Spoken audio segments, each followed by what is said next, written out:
Hello learners, एक बार फिर से स्वागत है आपका द व्हाइट बोर्ड पे। मेरा नाम साकेत सक्षम है और आज के इस वीडियो में हम जिस क्वेश्चन को सॉल्व करने वाले हैं वो नल और टंकी को मतलब टंकी में पानी भरने में जो समय लगता है नल के द्वारा उस समय से रिलेटेड है। और इस क्वेश्चन को सॉल्व करते हैं। चलो पहले क्वेश्चन पढ़ लेते हैं। 2 पानी के नल एक साथ एक टंकी को 9.3/8 घंटे में भर सकते हैं। अब बड़ा नल जो है वो टंकी को भरने में छोटे नल से 10 घंटे कम लगाता है, 10 घंटे कम समय लगता है। तो प्रत्येक नल द्वारा टंकी को भरने में लगा समय घंटे में क्या है वो हमें पूछा जा रहा है। तो जो भी हमसे पूछा जाता है इस तरह के प्रश्न में हम क्या करते हैं उसको मान लेते हैं। तो सबसे पहले हमने मान लिया कि बड़ा नल जो है या छोटा नल मान लेते हैं टंकी को x घंटे में भर सकता है। तो बड़ा नल कितनी देर, बड़ा नल अगर टंकी को x घंटे में भरता है तो छोटा नल कितनी देर में भरेगा, तो इससे 10 घंटे कम लगाएगा। तो 10 घंटे ज़्यादा लगाएगा ना, क्योंकि ये पहले भर रहा है। तो 10 घंटे इससे ज़्यादा लगेंगे तो वो हो जाएगा हमारा छोटे नल द्वारा x प्लस 10 घंटे लगेंगे। अब इसको x घंटा लग रहा है, इसको x प्लस 10 घंटा लग रहा है। तो अब दोनों मिलकर टंकी को कितने देर में भरेंगे, तो इसके लिए हम जानते हैं कि अगर A नल जो है किसी टंकी को अगर x घंटे में भर रहा है और B जो है किसी टंकी को y घंटे में भर रहा है, तो दोनों मिलके कितने घंटे में भरते हैं, तो दोनों मिलके x प्लस y घंटे में भर देते हैं। तो इसी फॉर्मूले को अप्लाई करेंगे कि अगर बड़ा नल x घंटा में भर रहा है और छोटा नल y की जगह x प्लस 10 घंटे में भर रहा है, तो दोनों मिलके टंकी को भरेंगे x गुना x प्लस 10 बटा में x प्लस 10। ये आ जाएगा हमारा, जहाँ पे ये x और y ये और x प्लस y ये, ठीक है। और ये जो घंटा आ रहा है हमारा वो 9.3/8 घंटे के बराबर होना चाहिए। अब इसको हम सॉल्व करेंगे तो हमारा काम हो जाएगा।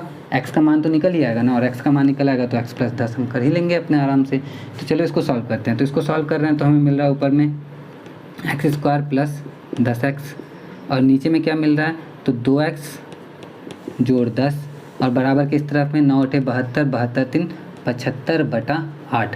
तो हम देख रहे हैं ध्यान से कि ये जो है इस तरह से बन गया है। तो इस तरह से बनता है तो हम इसको क्रॉस मल्टीप्लाई करते हैं। तो क्रॉस मल्टीप्लाई यानी जब करेंगे 8 का गुना इधर हो जाएगा, इसका गुना उधर हो जाएगा, तो उसके बाद हमें कुछ मिलेगा। चलो करके देखते हैं क्या मिलता है। तो 8 का गुना इधर होगा तो आएगा हमारा 8x² प्लस में 8 का गुना 10x में होगा तो हो जाएगा 80x बराबर के इस तरफ में 75 गुण इसका गुना 75 में होगा तो 75 दूनी 150x प्लस 75 गुने 10 यानी 750।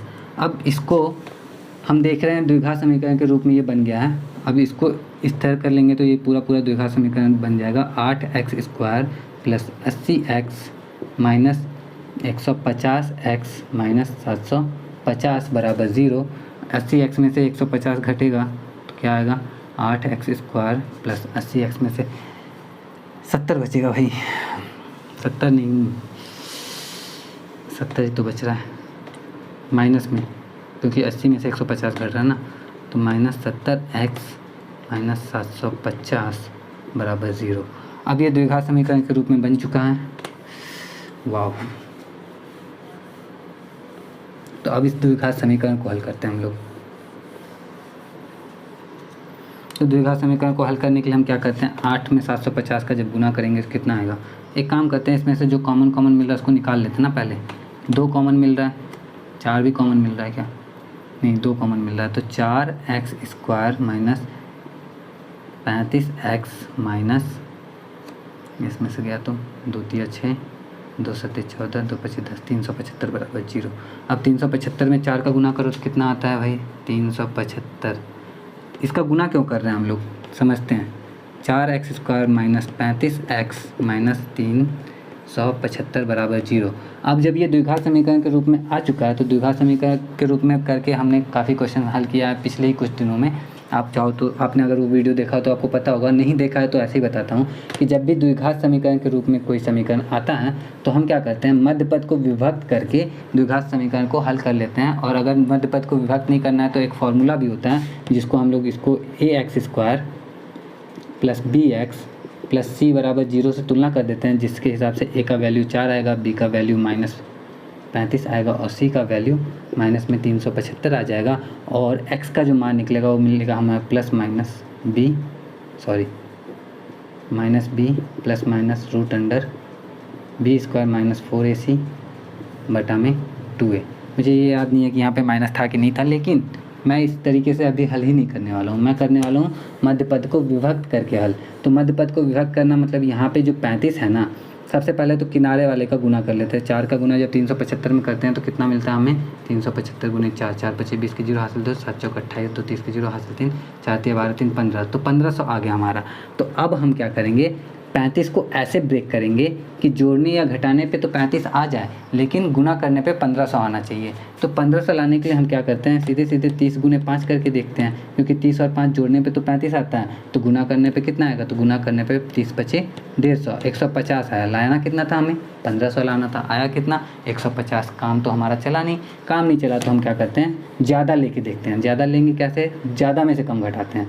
मैंने बड़ा ले लिया, जैसे मान लो 50 में से 15 घटा देते हैं, तो 50 में से 15 घटाएंगे तो क्या आएगा, 15 के 0 बार 0, 15 पचे 75, 750। अभी भी 750 ही आया। सोचो 50 में से 15 घटाया तो भी 750 ही आया। हाँ सॉरी, बोलने के क्रम में जो गलती हो रही है उस पर सॉरी बोल रहा हूँ कि 50 में से 15 घटाने पे तो 35 आता है, लेकिन 50 में 15 का गुना किया तो 750 है, जबकि लाना कितना है हमें, तो 1500 लाना है। तो यानी इससे काम हमारा चलेगा नहीं। थोड़ा और आगे बढ़ते हैं, हम करते हैं एक काम, 55 में से 20 घटा के देखते हैं। ठीक है, तो 55 में से 20 घटाएंगे तो कितना होगा, तो भी बहुत ज़्यादा तो नहीं हो जाएगा ना, 35 आएगा, लेकिन गुना करने पे कितना आएगा, तो 55 दूना 110 और एक जीरो लग जाएगा, 1100 आया। अभी भी काम नहीं चला। एक काम करो, 60 में से 25 घटा लो, आएगा तो 35, ठीक, लेकिन गुना करने पे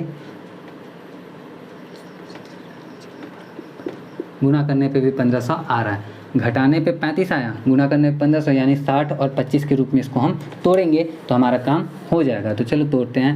4x² minus 60x plus 25x minus 375 बराबर 0। अब 60 देखो, माइनस में 60x प्लस में 25x, दोनों मिलके माइनस 35 होगा। और 60 और 25 में तोड़ने का फ़ायदा क्या होता है वो अभी आपको समझ आएगा कि इन दोनों में कॉमन तो आपको 4 मिल जाएगा, 4x को कॉमन ले लो तो बचेगा x माइनस 15, प्लस इन दोनों में कॉमन क्या मिलेगा, तो इन दोनों में कॉमन मिलेगा 25, और 25 कॉमन लेने के बाद फ़ायदा होगा कि x माइनस 15 आपका आँख मूंद के बचेगा ही बचेगा, क्योंकि 25 और 15 का गुना करते तभी तो 375 आता है। तो इसीलिए तो हमने इसको ऐसे तोड़ा था। ठीक है, तो जब इतना हो गया हमारा, 1 मिनट, 25 और 15 का गुना, हाँ 375 होता है।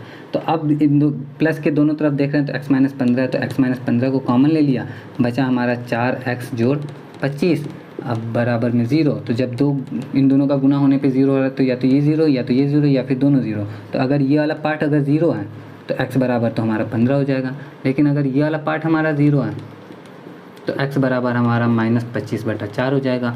अब हम बात कर रहे थे टंकी को भरने में लगने वाले समय की। बड़ा नल जो था वो 10 घंटे x घंटे समय ले रहा था, x बराबर 15 आ गया हमारा।